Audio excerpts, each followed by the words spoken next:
What's good, YouTube? Back at it with another video. Coming at you with a gameplay, followed up by playing against the same team right after.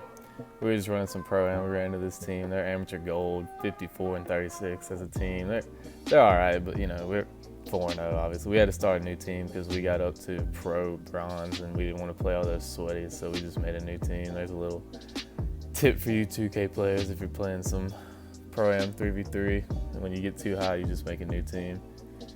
But anyways, so you see these dudes, they got a Superstar 3, Superstar 2, and an All-Star 3. They're alright, but nothing crazy. In this video, I'm going to be talking a little bit about some NBA topics that I was told to talk about in my next gameplay in the comments a few videos ago. I'm going to be talking about the Thunder, but you see right off the bat, I get a little baseline drive, hop, step, dunk, that's easy. But yeah, the Thunder, they, as the NBA is on a pause right now, they were sitting at 40 and 24, fifth in the West, only one game behind the Jazz for fourth. So they were only behind the Jazz, obviously, and then the LA Lakers and Clippers, which are basically super teams, and then the Denver Nuggets, who, they're just a good, solid all-around team. They're tough to beat. But the reason this is so surprising for them to be fighting for fourth in the West is they traded in the offseason their two superstar players. They traded Russell Westbrook to the Rockets, and they got Chris Paul and a bunch of draft picks. And then they traded Paul George to the Thunder, and they got SGA, Shai Gilgeous-Alexander. They got Danilo Gallinari, and they got a bunch more draft picks. So usually when a team gets rid of one superstar player, they're trying to rebuild, but this team just blew it up, got rid of both superstar players. You expect them to be bottom of the West, just trying to get a high draft pick, pretty much tanking, but instead here they are fighting for a 4 seed. So it's pretty crazy what they've done, and a main contributor to that has been SGA, Shai Gilgeous-Alexander, coming over from the Clippers. It's only his second year in the NBA, and he's averaging 19 points per game, 6 rebounds per game, 3 assists, 1 steal, and he was shooting 47% from the field, which is unbelievable. And then also another piece they got, CP3, Chris Paul. He's averaging 18 points per game, 5 rebounds, 7 assists, 1.5 steals, and he was shooting 49% from the field, which is just unbelievable. And it's crazy because the Thunder are most of the time on the court, they have 3 point guards. They've got CP3, SGA, and then Dennis Schroeder. And it's almost like they're the Rockets with Clint Capella being Steven Adams, but the difference is they don't even shoot that many threes. They're shooting such high percentages. Most of that's from the mid-range area, getting to the basket. You know how Chris Paul operates.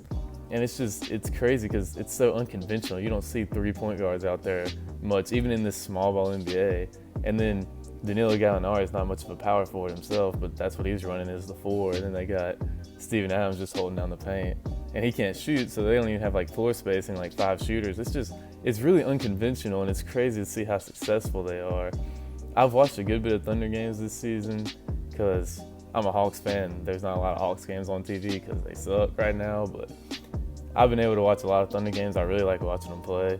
And like I said, it's so unconventional watching them, and it makes it really fun. But anyways, so they really won both the trades, honestly. I mean, I think the Clippers got a good deal. Obviously, they're going to compete for the championship if the season comes back. But I don't know. Still, it's crazy that this worked out so well for them because it already seemed like a steal getting all those picks. They're set for the future.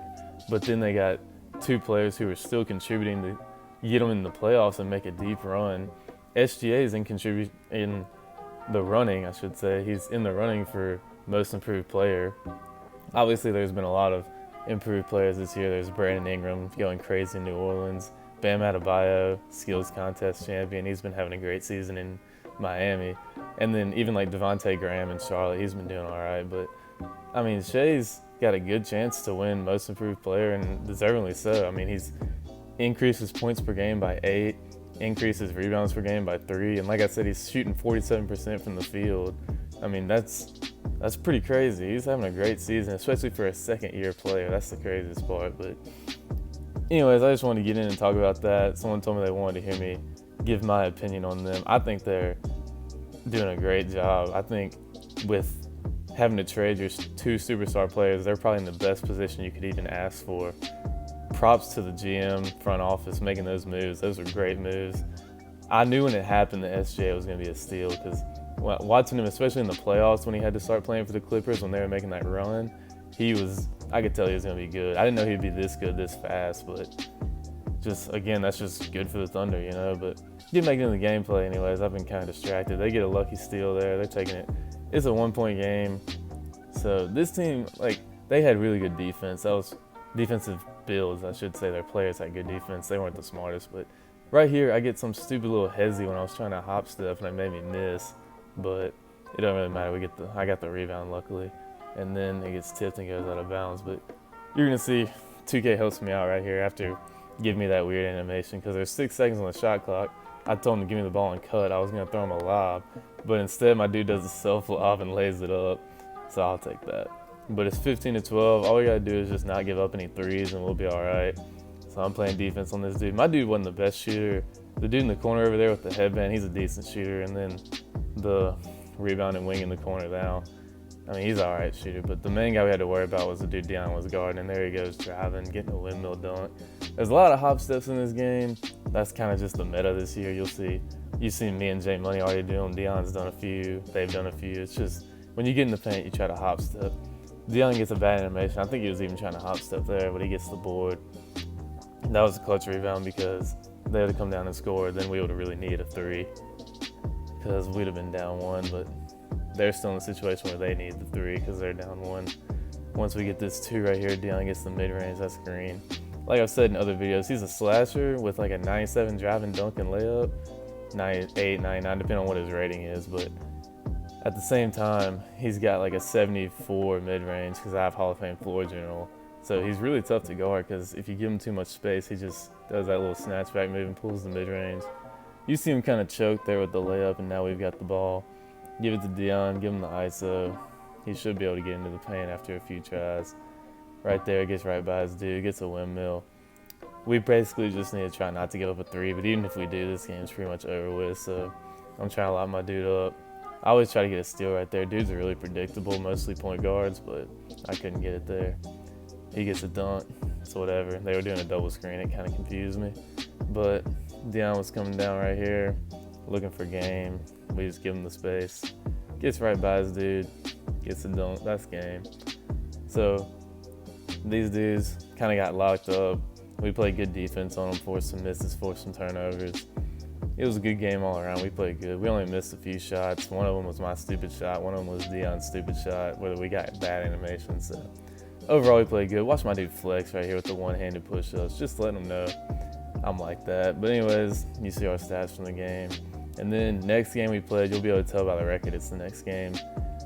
We were just 4-0. I think now we're 5-0, if I remember correctly. Yeah. So this is our next game, and same dudes. And usually when the game starts, I kind of pull up the scoreboard and just get the little highlighted thing over my name, but it wouldn't let me pull it up. And that usually means someone lagged out. So I was waiting to figure it out. And then I see, there he is in the middle, lagged out, AO the God.